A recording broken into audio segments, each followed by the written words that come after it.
જય જલારામ, જય શ્રી કૃષ્ણ. 3 પેઢીના વ્લોગમાં તમારું સ્વાગત છે. કાલે માર્કેટમાંથી સરસ લાલ મરચાં લઈ આવી છું. 2 કિલો મરચાં લીધા છે અને ચીલી સોસ બનાવવાનો છે. તો આપણા છે આ મરચાં, બહુ મસ્ત છે. બધા મરચાં ધોઈને સૂકવી દીધા હતા અને પંખે મૂકી દીધા હતા રાત્રે, એટલે સવારે ઉપર પાણી સેજાઈ ન રહે. આ રીતે મરચાંમાંથી બી બધાય કાઢી નાખવાના, નહીંતર સોસ બગડી જાય. જો આવું બધું કાઢી નાખવાનું, ડીટિયા બી.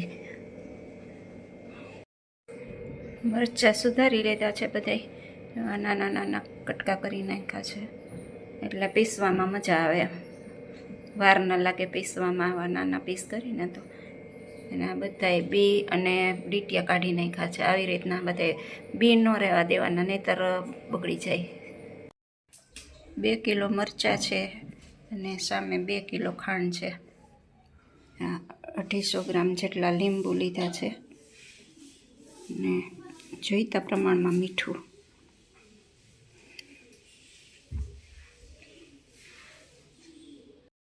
આપણે હવે આવી રીતના થોડા થોડા લઈને મિક્સર જારમાં પીસી લેવાનું. જાર મોટી લેવાની એટલે ઢોળાય નહીં.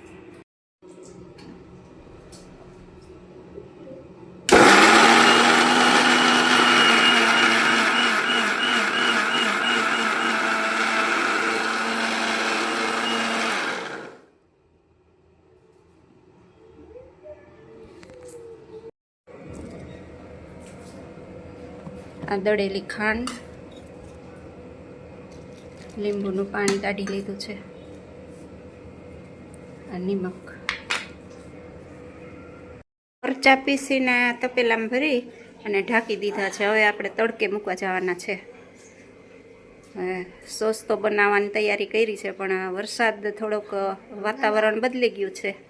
આવી રીતે કપડું બાંધી દેવાનું તપેલાને, પછી સરસ તડકો આવતો હોય ને ત્યાં મૂકી આવવાનું. સવારે મૂકી આવવાનું, પછી રાતે લેવાનું ભૂલવાનું નહીં, અને લઈ આવીને પછી હલાવી નાખવાનું, દરરોજ હલાવવાનું. 6-7 દિવસથી અગાસીમાં મૂકી આવ્યા હતા. હવે આપણો ચીલી સોસ રેડી થઈ ગયો છે, બહુ સરસ થઈ ગયો. જો, અને બહેણીમાંય ભરી લીધો છે. હવે સમોસા કે ઘૂઘરા, સેન્ડવીચ ગમે એની હારે બહુ મજા આવે ખાવાની. નાના છોકરાઓને સેવ મમરા ને એમાં નાખી દો ને થોડોક આછો કરીને, તો એને એમાં ભેળ જેવું થઈ જાય, એને મજા આવે. જો તમને અમારો વિડીયો ગમ્યો હોય તો લાઈક, શેર, સબસ્ક્રાઈબ કરવાનું ભૂલતા નહીં. Bye bye.